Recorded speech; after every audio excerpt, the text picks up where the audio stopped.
5절 같이 읽어봅니다. 아모스서 8장 4절 5절. 궁핍한 자를 삼키며 땅에 가난한 자를 많게 하려는 자들아, 이 말을 들으라. 너희가 이르기를 올삭이 언제나 지나서 우리로 곡식을 팔게 하며 안식일이 언제나 지나서 우리로 밀을 내게 할고 에바를 작게 하며 세계를 크게 하며 거짓 저울로 속이며.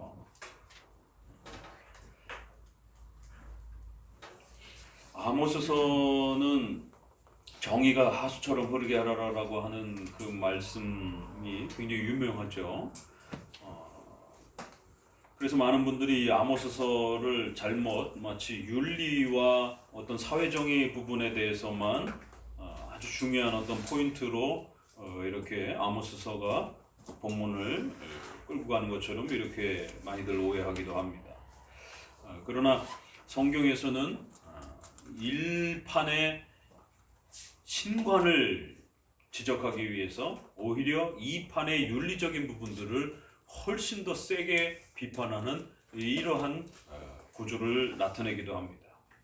이건 칼빈이 주경을 할 때에 특별히 선지서를 아주 이렇게 또 세밀하게 살피면서 또 우리가 선지서가 어느 쪽으로 이 책망이 향하고 있는지들을 잘 헤아려야 된다라고 할 때 늘 또 칼빈이 또 설명하는 그런 내용이기도 합니다. 그래서 본문 자체는 윤리적인 부분을 비판할지라도 그것은 윤리 그 자체만 비판하는 것이 아니라 결국 윤리가 이렇게까지 망가져 있을 정도면 일파는 말할 나위도 없다라는 것이죠. 그래서 일판의 1계명부터 4계명에 대한 부분들의 심각함을 책망하기 위해서 오히려 그들이 훨씬 더 피부적으로 느낄 수 있는 이 판의 윤리적인 부분들을 더 많이 언급하면서 지적하는 것이지 윤리적인 부분만 지적하는 게 아니라는 것이에요. 10계명은 항상 1계명에서 4계명의 힘이 나머지 5부터 10번째의 윤리적 부분들을 끌고 가는 것이지 윤리가 신론에 해당이 되는 앞판의 내용들을 끌고 가는 게 아닙니다. 그래서 결과적인 그 열매로 훨씬 더 많이 근원적인 원인이 되는 1부터 4계명에 대한 신앙적 문제를 책망해가는 이러한 선지서의 특징을 잘 이해해야 된다라고 말합니다.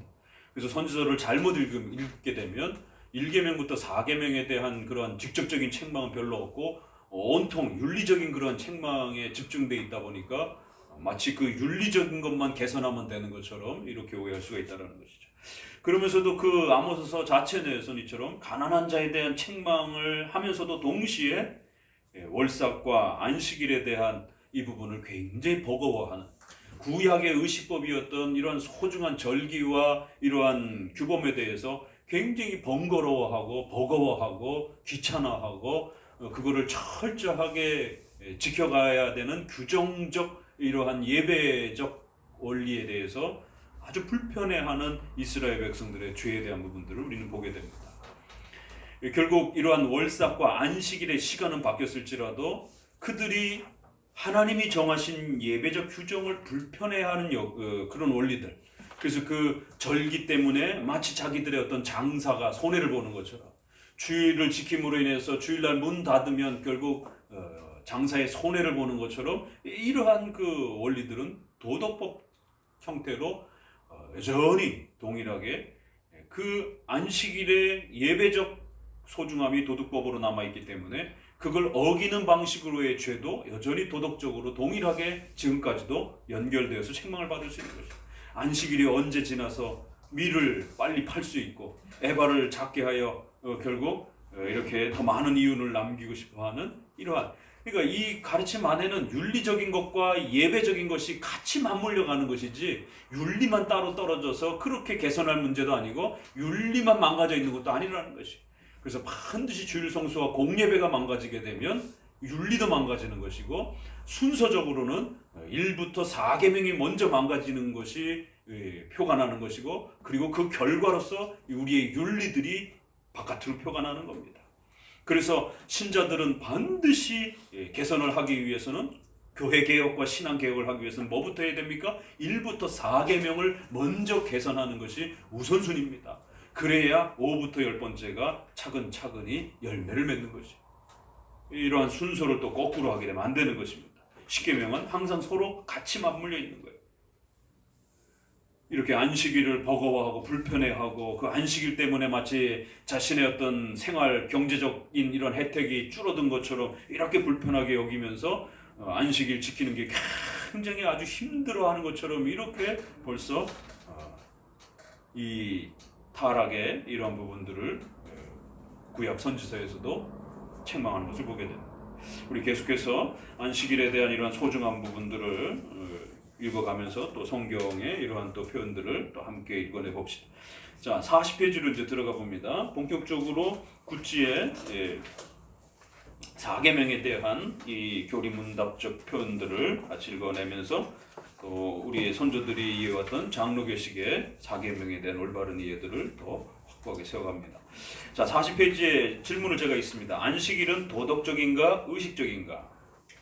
그것은 도덕적인 것으로 간주되는데 삶의 규칙으로서 같이 그것은 삶의 규칙으로서 모든 시대 모든 장소에서 모든 사람들을 구속한다. 그러니까 이 안식일이 도덕적인가 의식적인가, 참 이 첫 질문이 굉장히 아주 중요하고 또 공격적인 그러한 질문입니다. 왜요? 이 시대 당시에 개혁주의라고 부르짖는 많은 청교도들과 또 개혁주의자들이 안식일을 도덕적이지 않은 것처럼 이렇게 그건 율법적인 것이기 때문에 구약처럼 우리가 지키면 안 된다라고 하면서 안식일의 시간과 성격을 의식법으로 다 모두가 끝난 것처럼 공격하는 사람들이 많이 있었기 때문에 안식일은 도덕적이냐라고 이렇게 묻는 것입니다. 질문 자체 내에 벌써 답이 담겨져 있는, 안식일의 개념이 도덕적으로 이해할 것이냐 안식일을 의식법적으로 이해할 것이냐. 분명히 안식일 안에는 의식법 요소가 있습니다. 그럼에도 불구하고 정통 장로교는 안식일의 4계명을 큰 틀로 의식법이 아니라 도덕법으로 받는 겁니다. 그 안에 부분적으로 시간 부분이 의식법적인 형태와 예배의 어떤 형태와 제물의 요소가 의식법적 요소가 분명히 남겨져 있는 건 맞습니다. 그러나 큰 틀에서는 4계명은 분명히 도덕법, 영원히 지켜야 되는 도덕법적 성격임을 명심하셔야 된다. 그러니까 오늘날도 지금 주일 성수와 11조 헌금과 관련해서 제가 계속 소개하고 있는 내용이 주일 성수를 자유롭게 또 11조도 자유롭게, 이러한 그 주일 성수와 11조에 대한 공격이 우리 기독교 쪽에서는 굉장히 심각합니다. 지금 정치적으로는 인권에 대한 이런 부분들이 이슈가 돼가지고 동성애 문제라든가 이러한 부분이 이슈가 된다라면 우리 기독교 쪽에는 오래전부터 이 신학적 논쟁에 있어서 이 예배와 관련해서 주일 성수와 헌금에 대한, 그러니까 저쪽에서 인권을 건드리는 이유가 있는 겁니다. 그렇죠? 그게 굉장히 예민한 부분이기 때문에, 그리고 사람들에게 가장 잘 선동될 수 있는 부분이기 때문에 기독교 신앙 쪽에서는 왜 돈을 건드리는지 아시겠죠? 역시 그런 겁니다. 인류에게 있어서, 인간에게 있어서 가장 예민하고 또 그 부분만 잘 건드리면 굉장히 폭발력이 세단 말이에요. 그래서 기존의 교회를 공격하고 기존의 교회적 질서를 파괴하고 공격하는데 아주 폭발력을 발휘할 수 있는 또 그런 부분이기도 합니다. 그러면서 자신의 어떤 우월감을 드러내는데 가장 좋은 또 발판이 되기도 한다는 것이, 사람들이 소위 말해서 주목을 금방 끕니다. 다른 주제 갖고 얘기를 하면 사람들이 읽어보지도 않아요. 그런데 헌금에 대해서 기존에 가지고 있었던 부분들을 아주 이렇게 절묘하게 공격하면서, 그렇기 때문에 내가 새로운 헌금관을 제시해 주겠다라고, 그러면서 그러한 새로운 제시가 인간의 또 본성하고 또 이렇게 아주 본성의 욕심하고 잘 맞아 돌아가게 되면 엄청난 선전선동의 효과가 나타납니다.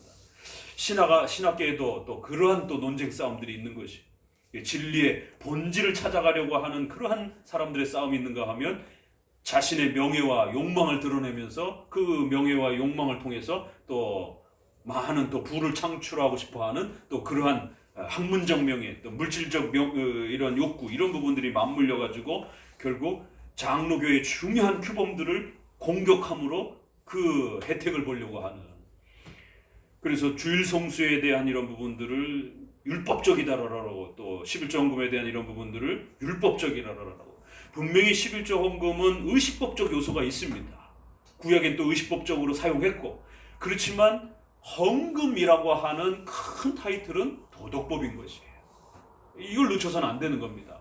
그렇기 때문에 그 용어를 11조라 부르든 그냥 헌금이라 부르든 하나님 앞에 우리의 일상생활의 일정 부분을 우리의 신앙 고백으로서 또 우리의 교회를 함께 짊어지고 교회를 유형교회를 세워가는 그러한 책임을 함께 감당하기 위한 목적으로서도 헌금이라고 하는 부분은 굉장히 중요한 도덕법적 요소입니다. 그래서 창세기에서도 십계명이 율법으로서 소개가 되기도 전에 아브라함도 야곱도 하나님 저를 살아서 돌아오게 하신다라면 제가 하나님 앞에 10분의 1을 헌금하여 바치겠나이다. 그거 누가 가르쳐줬냔 말이에요. 율법적으로 어떤 규범도 없던 시절인데 아브라함도 역시 전쟁하고 나서 가족들을 다 살려내고 난 다음에는 멜기세덱에게 10분의 1을 하나님께 드리는 것이, 그건 율법으로 성문화되고 규범화되기 전 시내산 전에 족장시대에 소개되어지고 있는 놀라운 내용들입니다. 그럼 이들은 이걸 어디서 배웠는가? 누가 가르쳐줬는가? 그렇기 때문에 이 창세기의 11조 내용의 부분도 우리는 장로교에서는 굉장히 또 중요하게 들여다보는 것이죠. 왜냐하면 이거는 의식법이 세워지기도 전에 하나님께서 인간의 마음과 본성 안에 하나님 앞에 그렇게 헌금을 드리는, 그것도 10분의 1 정도를, 거기에 만약에 100분의 1이라든가 1000분의 1을 바쳤다라면 그 뭐 100만 원에서 1000원 뭐 바치나 안 바치나 표도 안 나고 의미도 별로 이렇게 드러나지도 않고, 그런데 10분의 1 정도를 그렇게 구별해서 이렇게 바쳤다라고 하는 것은 이게 굉장히 놀라운 의미가 있는 것입니다. 그렇기 때문에 단순히 의식법으로 해서 모든 것을 다 없애버릴 문제가 아니라 헌금에 대한 부분이 도덕법적으로서 우리의 삶에 요구되어진다라고. 또 주일 성수가 비록 그 작은 부분들은 의식법적으로 없어졌지만 그 전체는 도덕법적 성격이라는 것을 명심하셔야 돼요. 그래서 모든 날 중에 하루를 하나님이 강력하게 우리에게 성별하셨고 그 하루를 하나님이 우리에게 요구하시면서 하나님의 것이다라고 강력하게 그렇게 구별성을 만들어 놓으셨다는, 그러한 도덕적 성격은 지금도 여전히 동일하다라는 겁니다. 도덕적이냐 의식적이냐.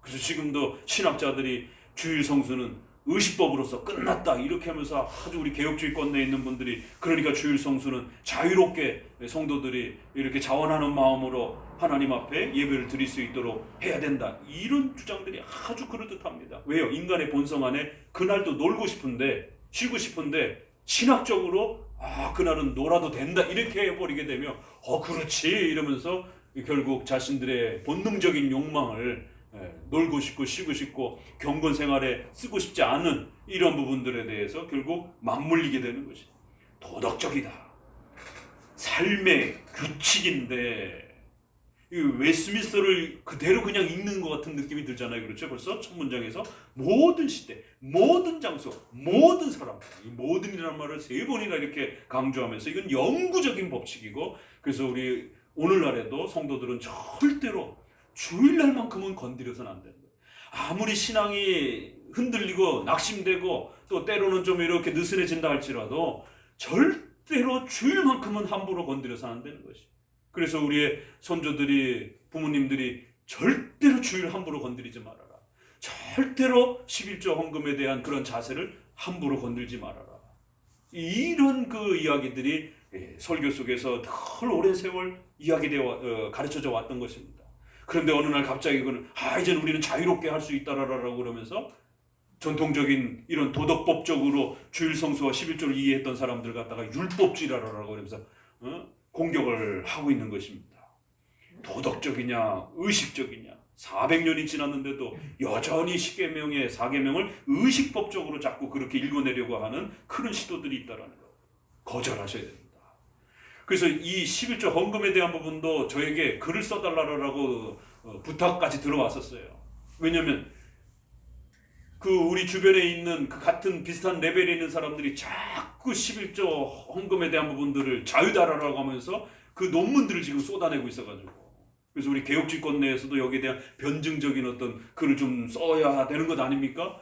만약에 이거 자유라 해가지고 만약에 이거 계속 이런 식으로 해서 이게 교계에 굳어져 버리게 되면 어떻게 됩니까? 이러면서 그 20년 전에 써놓은 거 있는데 그래가지고는 좀 더 가다듬어 가지고 나중에 뭐 학회라든가 이렇게 한번 발표해 보겠습니다라고 이렇게 말씀도 드렸었는데 그만큼 역사적 근거, 성경 해석적 근거, 또 우리의 조직 신학적인 이러한 근거에 입각해서 이러한 헌금의 이러한 부분들이 결코 자유도 아니고 반드시 그렇다고 구약적인 어떤 형태도 아니고 우리에게 있어서는 도덕법적인 그러한 성격이 분명히 있다라고 하는 걸 어떻게 이거를 정리해 줄 것인가, 이건 쉬운 일이 아닙니다. 그래서 우리 쪽 신앙의 이러한 신학자들의 이러한 글들과 내용들을 이렇게 우리가 자꾸 읽어내면서 아하, 이게 원래 우리의 신학자들이 이해했던 내용이 이런 방식이었구나.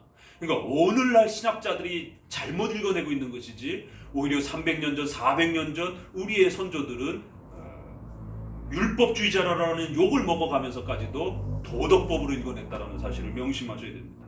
자, 2번. 그것이 어떻게 도덕적인 것으로 나타나는가? 답도 읽으세요. 그것은 아담의 무죄성 안에 거룩하게 되었다. 무죄한 상태에 있었을 때 아담은 공적인 인물이었으며 그 허리에 모든 일을 지니고 있었는데 인간에 있어서 유대인과 이방인의 구별이 없었다. 그러므로 그에게 실제로 부여된 것은 어느 시대든지 그로부터 나오는 모든 사람에게 적용된다. 2번. 그것은 도덕법의 10개의 교훈 중 하나이다. 네. 도덕법의 근거를 두 개로 잡죠. 창세기 2장 10계명이 성문화 형태로 글로 규정되기 전, 시내산에서 규정되기 전에 이미 벌써 인류가 타락하기도 전에 하나님은 아담에게 창세기 2장을 통해서 하나님의 영원한 법으로서 그렇게 안식일을 지키도록, 특정한 예배의 날을 지키도록 그렇게 만들어 주셨다는 것이.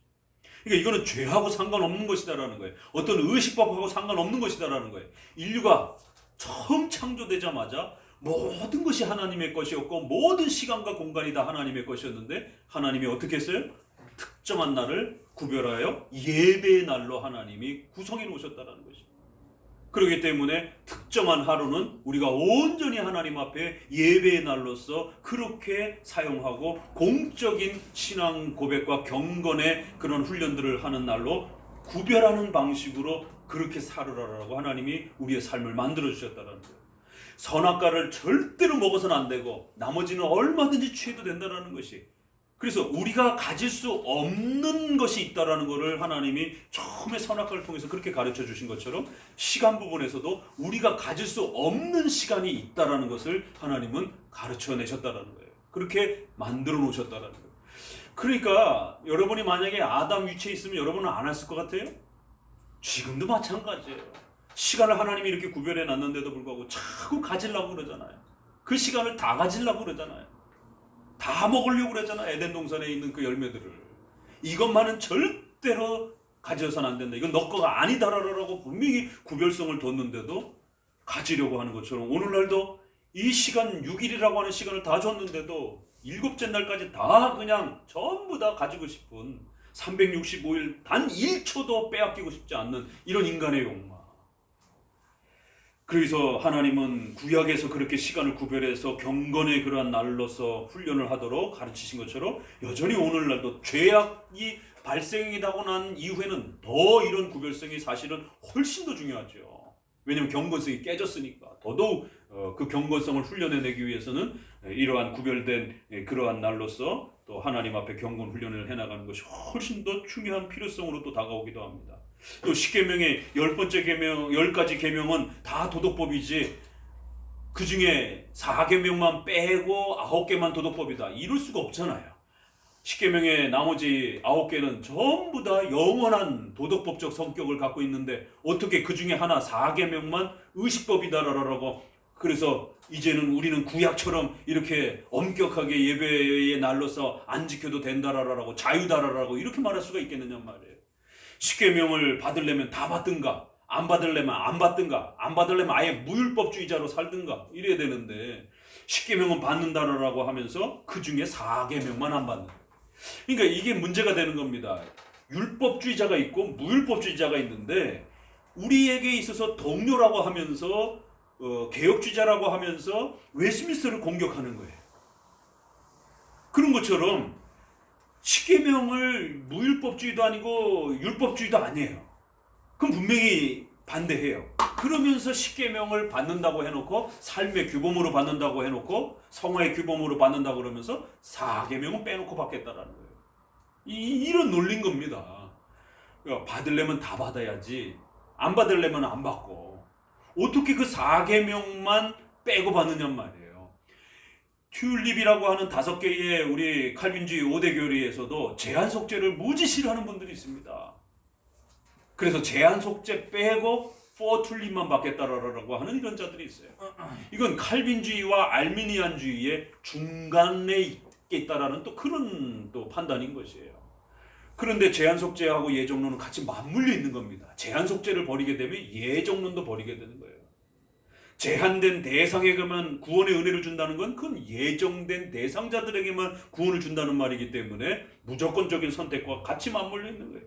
하나를 버리면 나머지를 같이 버리게 돼 있습니다. 이게 서로 유기적으로 교리가 맞물려 있기 때문에 그걸 각각 떼어서 하나를 버릴 수 있는 게 아닌 거예요. 결국 본인은 알미니안주의자라는 소리입니다. 그런데 마치 본인은 칼빈주의자인 것처럼 나머지 계명은 나머지 교리는 내가 인정한다. 그러나 제한 속죄 교리는 그건 너무 불편하다. 본인은 아직도 여전히 혼합주의고 여전히 칼빈주의가 아니고 알미니안주의에 속해 있는 것이에요. 근데 본인은 자꾸 스스로가 칼빈주의자라고 그렇게 착각을 할 뿐인 겁니다.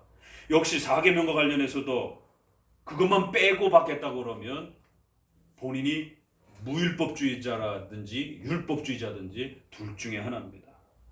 그러니까 이 구약을 읽어내는 데 있어서 굉장히 조심하셔야 되고 이 역사 속에서 이단들이 가장 많이 창궐할 때도 이 구약 때문에 또 발생이 됩니다. 구약을 그대로 받자니 율법주의가 되고 구약을 버리자니 무율법주의자가 되고 그래서 율법에 대한 많은 이단들 중에 율법을 아예 버리는 자들 또 구약의 그 표현들을 문자 그대로 오늘날 지키려고 하는 자들 안식교인부터 시작해서 세대주의자들도 그렇고 이러한 구약을 그대로 재현하려고 하는 이러한 방식들 로마 카톨릭도 구약의 제사를 재현하려고 하는 이런 또 형태를 갖고 있는 것입니다. 이처럼 구약을 문자 그대로 재현하는가 아니면 구약을 아예 버리고 신약만 강조하는가 이 역사 속에 이 신구약의 통일성과 차이점을 읽어내지 못해가지고 끊임없이 이단이 등장하고 오늘날 한국교회도 이 구약을 어떻게 읽어내야 되는지를 몰라가지고 수많은 혼란들이 성도들 안에 벌어지는 것이 구약을 읽으면서 그 읽고 나서 그거를 그대로 가지고 와도 문제가 되고 안 가지고 와도 문제가 되는 거잖아요. 그대로 가지고 오면 율법주의가 되는 거예요. 안 가지고 오고 그냥 읽고 나서 그냥 좋은 교훈이다 이렇게만 생각하면 무율법주의가 되는 구약을 버리는지 또 이런 위험성이 벌어지는 것이에요. 그래서 구약의 의식법적 요소만 잘 우리가 예수님을 통해서 성취된 것으로 읽어내면 되고 그리고 그 원리와 내용, 의미 또 그리고 어떤 것들은 그대로 그냥 오늘날에도 또 도덕법적으로 연속된다는 사실을 꼭 명심하셔야 됩니다. 그리고 분량상으로도 구약이 훨씬 많다라는 것 그리고 또 구약의 이러한 많은 부분들이 성취가 된 것이지 없어진 게 아니다라는 겁니다. 오늘 아모스서의 이런 부분들도 이거를 그냥 단순한 의식법으로 읽어버리게 되면 그럼 우리가 아모스서 읽을 필요가 뭐가 있습니까? 이거 다 옛날에 제사에 참여하고 그 제사와 관련해서 책망한 이야기들인데 여전히 그 외적인 제사의 일부분의 그런 의식법들은 그리스도의 십자가로 성취되었지만 그 의미와 성질과 내용들은 도덕법적 요소로 그대로 남아있는 거예요. 시간과 그 제물이 바뀌었을 뿐이지 안식일을 귀찮아하고 예배에 규정된 날들을 번거로워하고 또 그것까지 다 가지고 자기 생활에 쓰고 싶어하는 이러한 욕망과 욕구는 여전히 오늘날에도 동일하게 지적이 되는 겁니다. 그래서 오늘날도 우리가 구약을 가지고 설교할 수 있는 것입니다. 자, 그래서 창세기의 타락 전에도 하나님이 이렇게 주신 그런 원리 또 그 다음에 십계명의 9가지가 전부 다 도덕법인 것처럼 또 십계명 전체를 도덕법적으로 읽어내야 되는 이러한 성격에서도 우리는 충분히 4계명을 도덕법으로 읽어내야지 그거를 의식법으로 그렇게 4계명만 빼낼 수 없다라는 겁니다. 3문 안식일은 몇 시간으로 구성되는가? 밥, 시간으로 안식일은 제7일이라고 불리는데 그것은 일주일의 7번째 분이기 때문이다. 그러므로 일주일 중에 다른 날들이 생일의 시간으로 구성되는 것과 같이 이날도 그렇게 생각되어야 할 것이다. 웨스트민스터에서도 온종일 24시간 이렇게 제한하죠. 그러니까 이 24시간이라고 이렇게 벌써 세 번째 질문에서 이 1번부터 한 5번 문제까지는 첫 질문이기 때문에 당대에 가장 논쟁이 됐던 벌써 그런 주제들입니다. 첫 번째가 좀 해결되고 나니까 벌써 또 두 번째 문제가 뭐예요? 편법으로 주의를 지키려고 하는 그런 운동들이 일어나는 겁니다. 그래서 제임스 이스, 찰스 있을 때도 결국 스포츠 오락에 관한 포고문이라 해서 오전 예배만 드리고 오후에는 놀게 해주라. 이걸 법적으로 그렇게 왕이 요구하면서 목회자들 여기 서명하라라고. 왜요? 목회자들은 24시간을 온종일 하나님 앞에 엄숙하게 예배드리고 나머지 사적인 시간들도 집에 돌아가서 개인의 일을 하는 것이 아니라 경건과 관련된 그런 일들을 하도록 우리에게 주어져 있는 것이지 자기 개인적인 사적인 그런 일들로 쓰는 시간이 아니라라고 그렇게 가르쳐 온 것입니다. 그래서 공적으로 예배를 드리고 집에 돌아가서는 이렇게 경건과 관련된 성경을 읽던 기도를 하던 자녀들에게 그날 들었던 설교를 가르치고 또 교리문답도 가르치고 또 전도도 좀 하고 또 이웃에 봉사할 수 있다라면 또 이렇게 이웃에게 봉사도 하고 이러한 공적인 복음 전도와 경건을 위한 시간들이지 우리 개인의 사적인 그런 목적으로 쇼핑 가고 밀렸던 집안일들을 하고 이런 개인적인 일을 위해서 쓰는 시간이 아니란 말이에요. 주말 부부니까 주말밖에 시간이 없으니까 주말에 예배 끝나고 영화라도 보고 뭐 가족들하고 외식이라도 하고 그런 시간을 위해서 준 게 아니라는 것이. 그러니까 주의를 지키면서도 또 편법으로 그렇게 지킬 수 있다는 것이. 절반만 지키고 절반은 자기 자신을 위해서 쓰는. 그러니까 이러한 시간에 대한 논쟁이 벌써 청교도 때 벌써 일어난 거예요. 그래서 24시간이라라고 아예 아주 그것을 명확하게 못을 박은 것입니다. 절대로 우리 개개인의 시간들을 위해서 함부로 그렇게 이 주의를 침해하지 말라라라고. 그 역사 속에서도 그렇게 또 교회의 이 온종일 주일 성수를 하는 거를 파괴하려고 그것만 파괴하면 그것만 느슨해지게 되면 이 장로교 신앙 다 무너진다라고 그렇게 생각했던 것이. 그래서 제임스나 찰스의 이러한 성공의 감독주의를 주장하는 이러한 이제 입장에서는 청교도와 이 장로교도들의 이 주일 성수의 이 엄격함을 어떻게 무너뜨릴 것인가 여기에 아주 골몰했던 것이에요. 그런데 오늘날에는 알아서 그냥 다 편법으로 그냥 주일 성수를 행하는 것이. 오늘날 이렇게 주일 성수를 엄격하게 엄중하게 요구하면 과연 성도들이 얼마나 쫓아올 수 있을까? 이게 참 이제 목회자의 입장으로서는 참 어려운 문제입니다. 왜요? 지금은 다 그냥 느슨하게 지키는 것을 정상이라 생각하거든요. 적어도 박윤선 목사님과 우리의 앞선 선조들만 그 역사와 생애를 읽어봐도 박윤선 목사님은 주일날 선교사님이 시차가 안 맞아갖고 주일날 이렇게 오시면서 모시러 가는데 그 교통편을 이용했다라고 지금 생각해보면 참 율법주의 같은 그런 어떤 그 오해를 불러일으킬 수 있어요. 그래서 성도들이 어떻게 그게 또 눈에 띄어가지고 어떻게 목사님이 주일날 돈을 쓸 수 있느냐라고 그게 시비가 될 정도로 적어도 우리 한국 장로교가 그런 이야기거리가 있던 시절이 있었단 말이에요.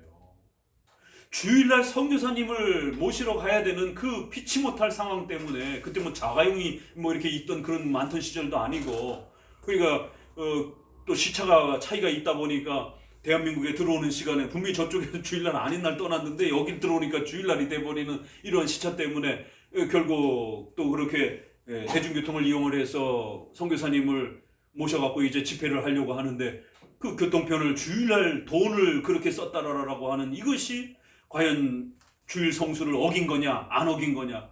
그러니 신학자가 목회자가 주일 성수를 어긴 것 아니냐. 성도들도 지켜야 되는데 오늘날 같았으면 아무도 문제 삼지 않습니다. 그렇죠?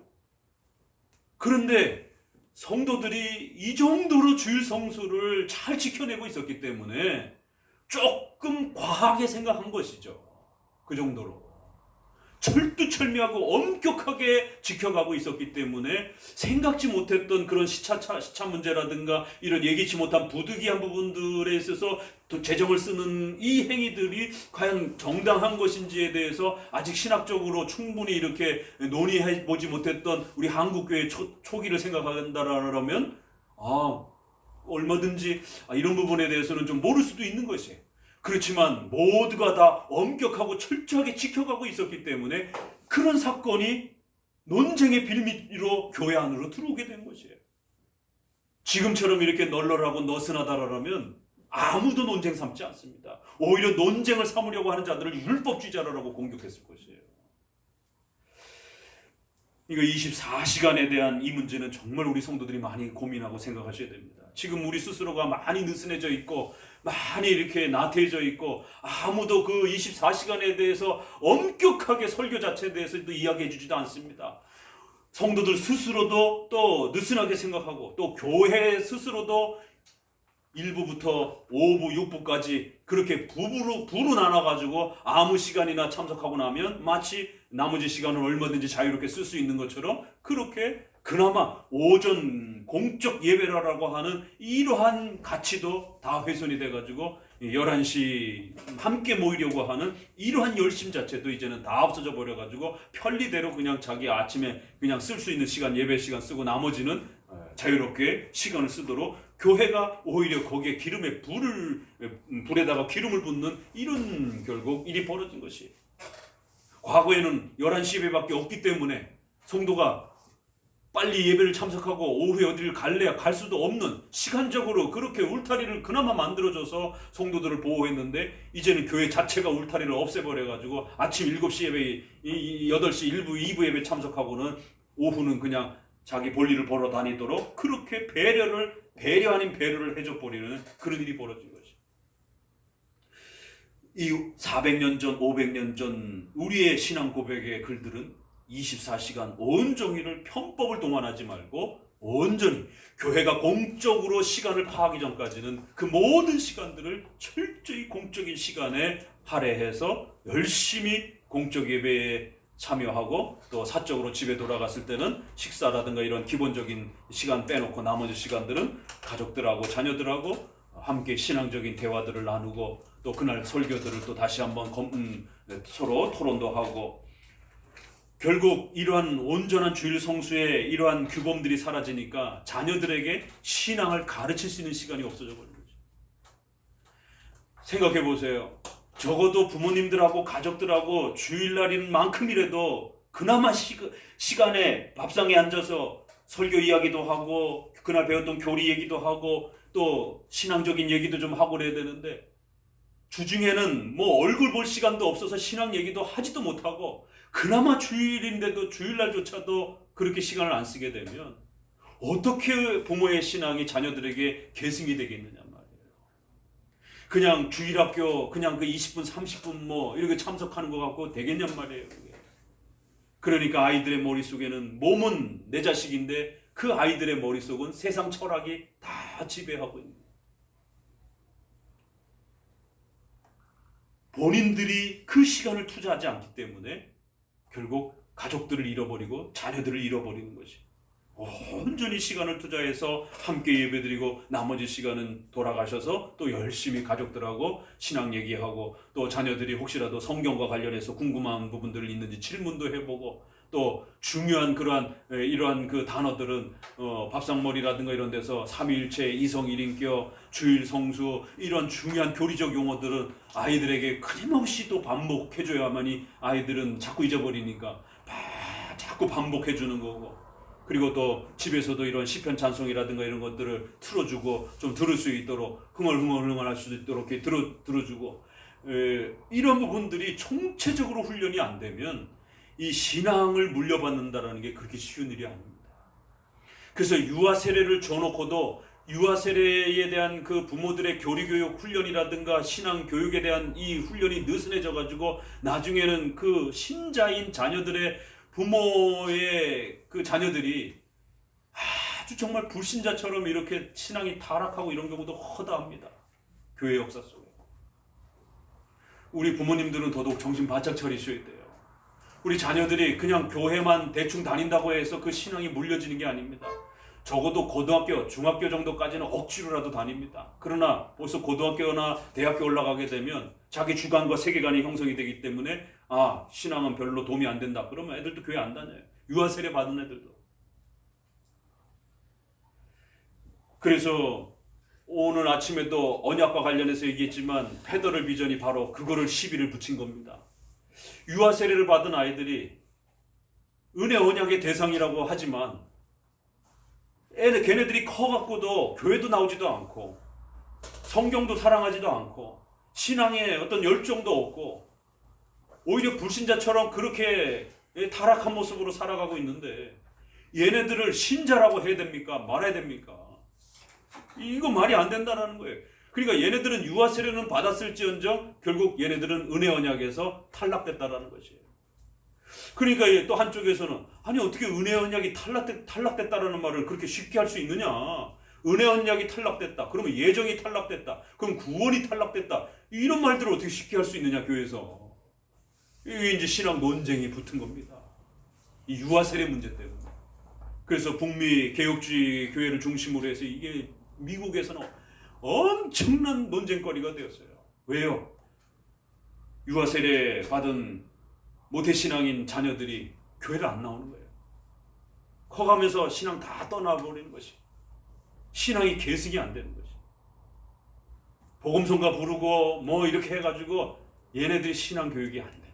그 재미난 설교, 우스갯거리 설교 이런 거 들어가지고 애들이 어려서야 억지로 부모님 때문에 무서워갖고라도 다니지만 고등학교 이후로 되면 기독교의 가치를 얘네들이 어떻게 이해하느냐에 따라 교회를 오고 안 오고가 판가름이 나는 것입니다. 그래서 오늘을 우리는 다시 한번 24시간이라고 주일 성수를 이토록 고집한 우리의 장로교회 선조들의 이 구약과 신약을 읽어내면서 그 시간은 구약에도 24시간이었고 지금도 24시간이라는 거예요. 이건 도덕법입니다. 구약엔 24시간이었고 지금은 12시간이냐? 구약은 또 24시간이지만 지금은 자유시대니까 1시간이든 2시간만 예배드리면 되냐? 아니라는 것이 여전히 24시간이라는 겁니다. 도덕법이냐를 묻고 바로 시간을 묻는 거예요. 그럼 구약에 24시간을 사용했기 때문에 오늘날도 여전히 24시간을 쓰셔야 된다는 거예요.